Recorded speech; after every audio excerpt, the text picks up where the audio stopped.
Today is July 10th, Monday, 2017. It is day 172 in the Donald Trump White House regime. Donald Trump Jr. admits that Jared Kushner was indeed at the meeting. The meeting with the Russian mob lawyer with Kremlin ties. Jared Kushner was there. The question is, why is he still working in the White House? That is our question today. But before we talk about the slumlord pretending to be Boy Wonder, I would like to ponder a question. Yes, think about this for a moment. People think, they ask themselves, could there be a military coup? Could the military ever take over the United States? And this is a question that's hiding right in plain sight. Many people may not realize what has happened in the last 17 years. As everybody went to their doctor and they asked the doctor for antidepressants and they went to Colorado to self-medicate, something has happened in America and we have not even been paying attention. For example, look at this. The Trump advisors sought an alternative plan from the military contractors. Read that carefully. The White House sought.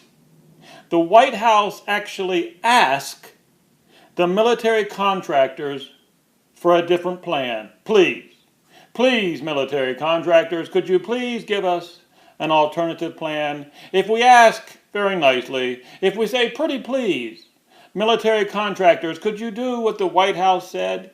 You know, the American people kind of believe that the White House is in charge. Please don't embarrass us.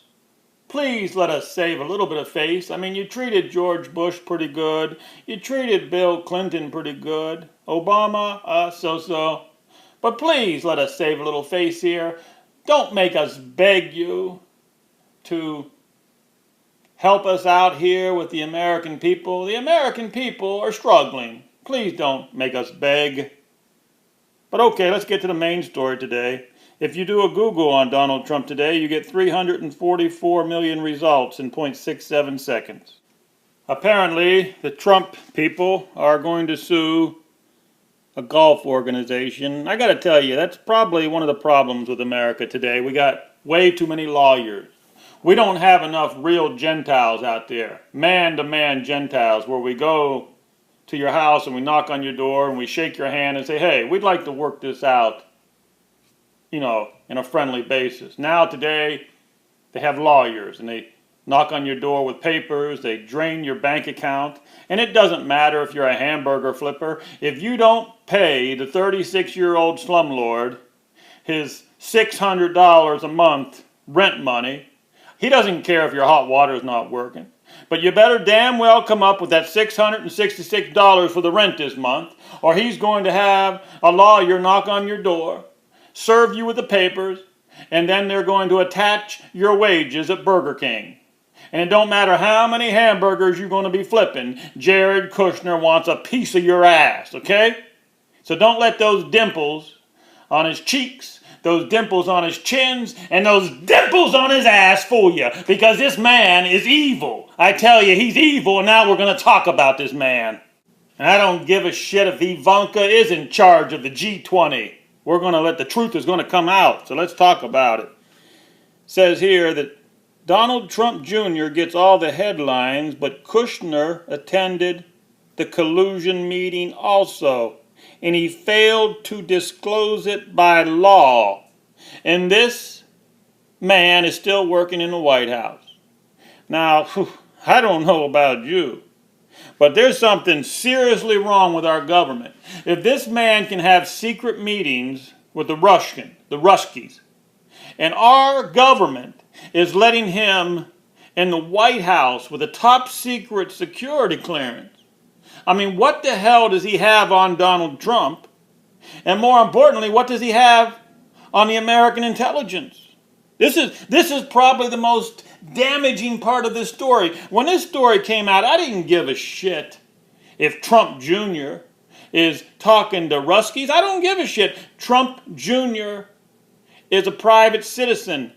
And he looks like he's smart enough that he doesn't want to get involved with the government. And God bless him. If he doesn't want to get involved with the government, God bless him. Maybe he has a couple brain cells. But let's go into this. Because apparently Donald Trump Jr. went to the meeting because it was set up by a friend of his from the 2013 Miss Universe pageant, some pop star over in Russia. Now, we first learned that the meeting was in the Trump Towers. That's possibly wrong. It now looks like the meeting was in a suburb of Moscow. So this gets worse and worse. Now, like I said, I don't give a shit what Trump Jr. is doing. Let him lollygag over in Russia all day long. Let him live over there for all I know. Take a Russian escort for a mistress. Who cares?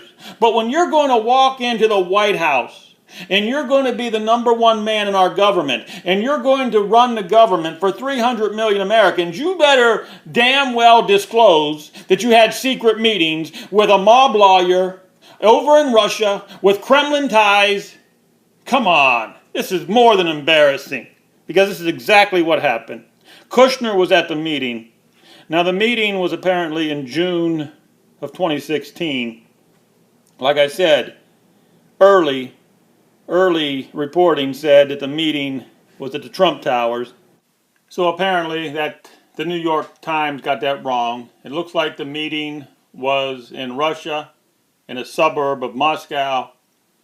And again, to me, none of this matters whether Donald Trump Jr. was there, because he did not ask to go into the government in a high-priced job. What I care about is that Jared Kushner was there. He has a loyalty to a foreign power. He has never, ever pledged his allegiance to America. He has pledged his allegiance to a foreign power. And there he is in a suburb of Moscow, having a meeting with a Russian mob lawyer with ties to the Kremlin, and then he walks right into the White House, and he's going to be the senior advisor to the President of the United States. And the people, the investigators who are in charge of the security clearances of the United States of America, think that this is all okay. And the congressmen and the senators apparently are laughing about this at the cocktail party. So what in the hell has happened to America where our congressmen are having cocktail parties with the dual citizens? The senators could care less. And apparently the investigators who investigate our security clearances don't give a damn that this man has a loyalty to a foreign power and is having a meeting in a suburb of Moscow with a Russian agent with Kremlin ties. I gotta be honest with you, I couldn't make this shit up if I tried. In 1,000 years I couldn't make this bullshit up. Now, the only explanation I can come up with is that these Trumps and these Kushners are about as dumb as a box of rocks, or they're just so arrogant that they think that there's a foreign power over there that controls our Congress. They think that maybe there's a foreign power over there that controls our Senate. And I ask myself, is this treason? I mean, this dog and pony show has gone on too long. I believe this dog and pony show is getting really, really close to treason. Correct me if I'm wrong here. Correct me if I'm wrong. Because it even gets worse, if you can believe that. You wondered why America is coming down so hard in Qatar? Yes. We're talking about now a foreign power, and Jared Kushner is, because they're going to use our military to enact revenge.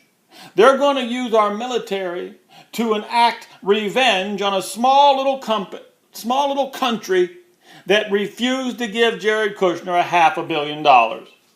Now again, like I said, I could not make this up in a million years. You're talking about a guy with a loyalty to a foreign power, walks into the White House, and calls up the military and says, listen, guys, I'm a little upset with Qatar. Put in a loan for $500 million, they turned me down. Could we surround them with warships that the American people paid for? Oh, the American people don't give a shit. The American people know who runs this country. Now again, this is Jared Kushner, directly from the Oval Office. I want you to surround Qatar, and I want you to do it now, and they are going to pay for not giving me that $500 million. You understand who I am? Yes, I'm Jared Kushner, boy wonder. Ha! America, get down on your hands and knees. Who do you think you're dealing with here? Like Napoleon, I will walk in. My left hand will go up, my right hand will go up, and you will submit. You will pledge allegiance to the real power. Let's go on with the story here. Apparently, there's people out there who think that Mueller has a lot more to work with now. Because of this Donald Trump Jr. story, they got a lot more to work with on this impeachment coming down the road. Even Eric Holder is getting in on the circus. Yes, we're getting pretty close to that impeachment trial. We'll talk about that impeachment in a second. But what I want to remind everybody is that nobody's talking about Jared Kushner was at the meeting. Remember that. Everybody's going to tell you, oh, it was all Trump Jr.'s fault. Trump Jr. never asked to go into the big government job.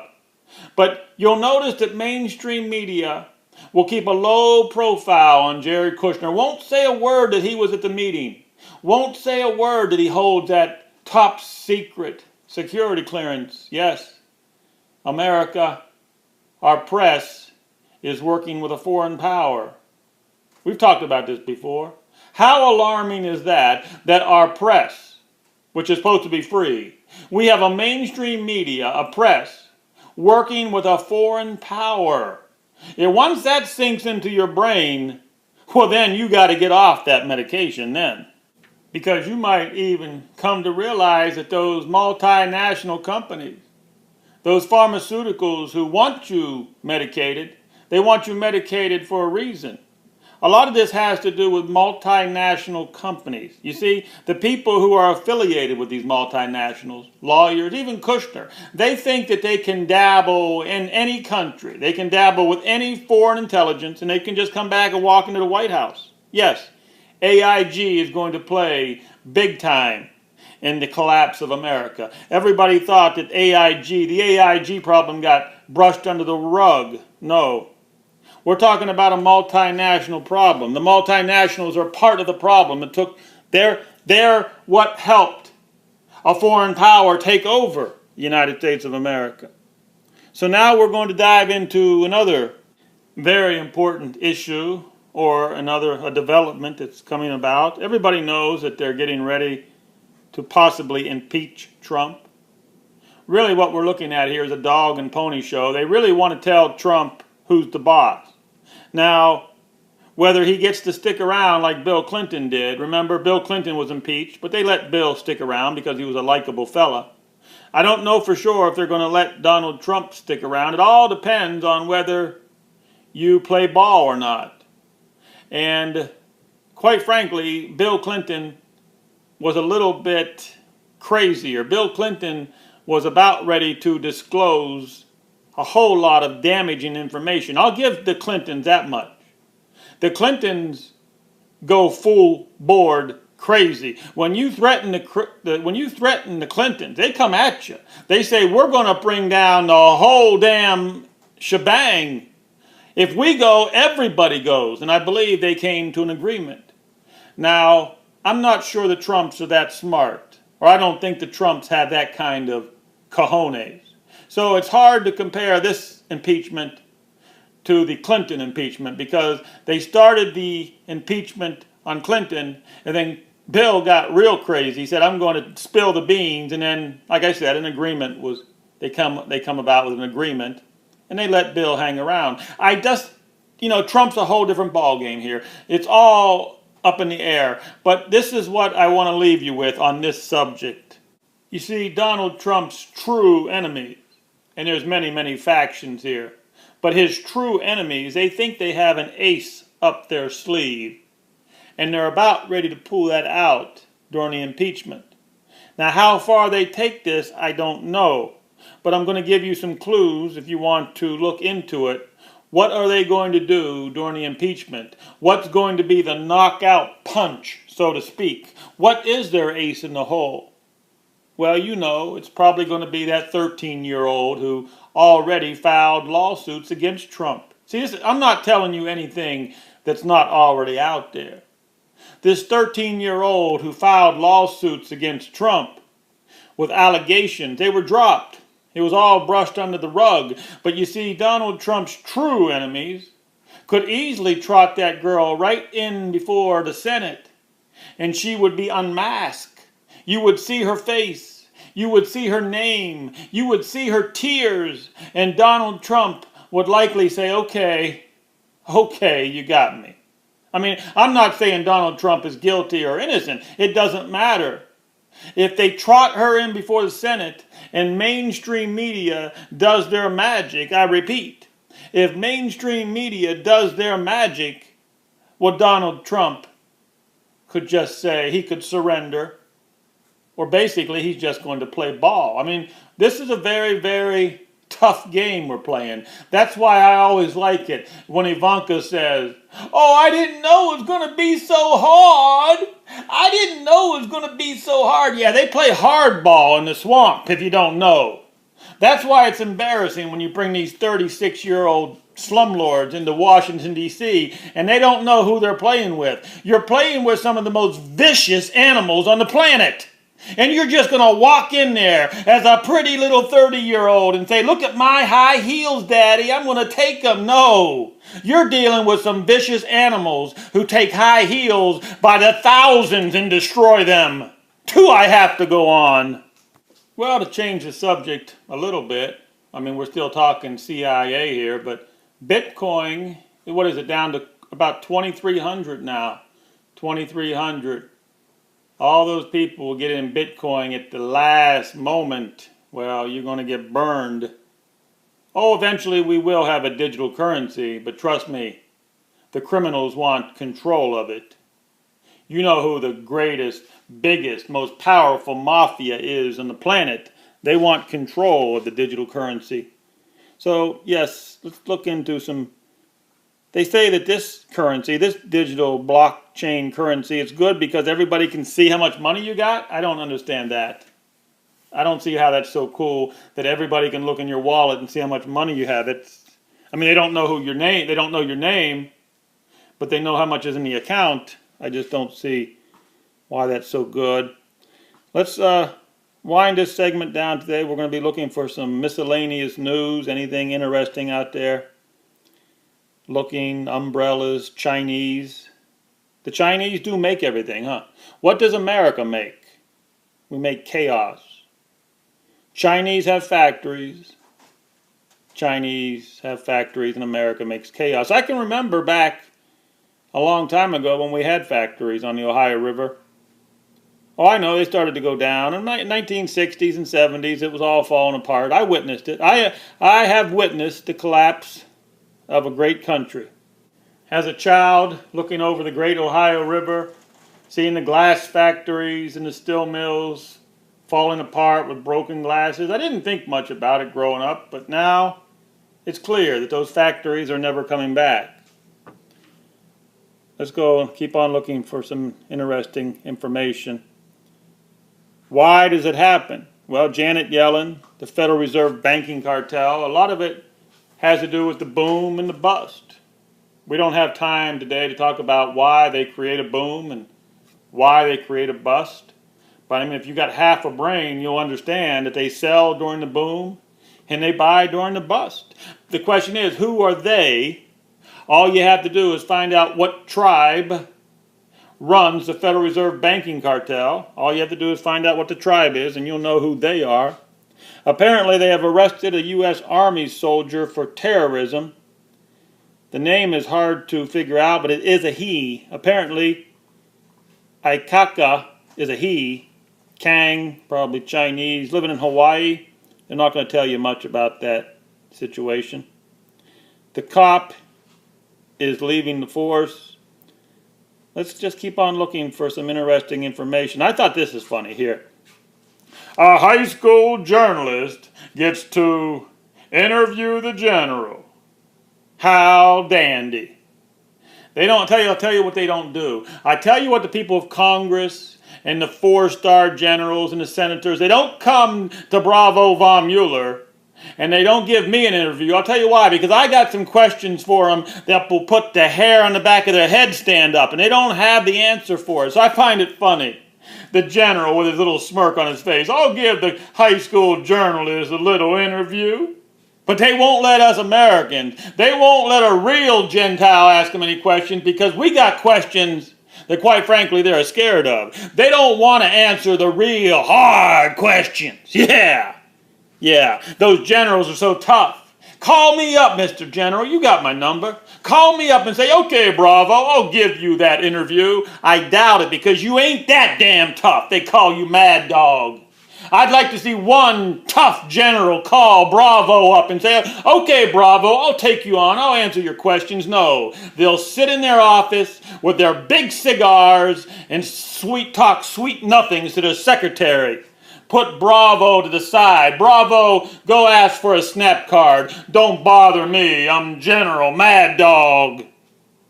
Jesus. And then when they come home, they'll continue using the steroids and we'll put a badge on their chest and we'll put a 9mm on their side and we'll make them law enforcement. That's a great idea. We don't know what the hell they've been doing over there in the Middle East. Working as military contractors, doing whatever they damn please. And when they come home, we're going to put them in Mayberry with a badge on their chest and put steroids in them. And we're going to see how your communities like that. Jesus, I can't make this shit up. Misallocated assets. That's what it comes down to. When all your assets are being misdirected to the wrong place, there's no money for back home. There's no money for the stores. There's no money for the factories. And did I tell you about that huge factory that broke ground somewhere in America that could employ 10,000 American deplorables? Did I tell you about that? No. I didn't, because anybody who would even think about it would be scared to death, because if they don't make it, the IRS will come in and steal all your assets and sell it the same day. Yeah, how brutal is this? If your factory doesn't make it, the IRS will just come in and sell your entire inventory in one day. No trial of your peers, literally no trial, no oversight. I mean, is there somebody looking over the IRS agent's shoulder? Nobody. The IRS agent, it most likely is with their tribe, and he comes into your store, he puts a sticker on your front door, he says, exit the building immediately because we're going to sell all your assets today for pennies on the dollar.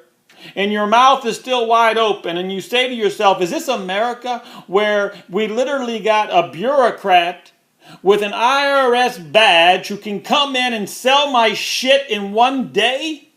I mean, I would believe over in Germany, in 1930 in Germany, it probably went something like that, maybe a little bit more aggressive. That's where we're at today. You open up your own business, you're going to have a bureaucrat to deal with. But I tell you what, there will be one job for you. If you want to flip hamburgers, or you want to be a waitress or a waiter or a bartender, if you can put the white apron on and the white gloves on, and you can go up to Jared Kushner's family, friends, and tribe, and you can show him the bottle of the wine and say, sir, is this the right year for you, sir? And he sniffs the cork. He says, I don't know. Do you have a bottle from 1966?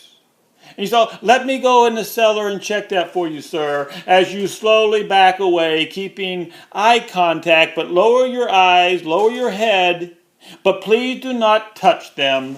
Go down in the cellar and find that 1966 bottle of who knows what red fucking dog shit wine and bring it back to the table, but make sure you have a smile on your face. Make sure you don't raise your tone and don't raise your voice, because they will tell you, I don't think I like that tone, son. Now please, serve the wine to my guest, and please walk away from the table graciously. That's where we're at in America today. If you want to be a waiter, then there's a job for you. And that's why the numbers will go up. Donald Trump and the Congress will say, yes, we have many jobs for you Americans today. Many, many jobs. We will put the numbers out there for you. All you have to do is be a servant for the master. That factory job, or that job where you open up your own business and you don't have a government bureaucrat on your back, well, those days are over. Forget about that. So I'll leave you with something you already know. They are doing very, very fine. They are doing very, very well. Us Gentiles, well, we're not okay.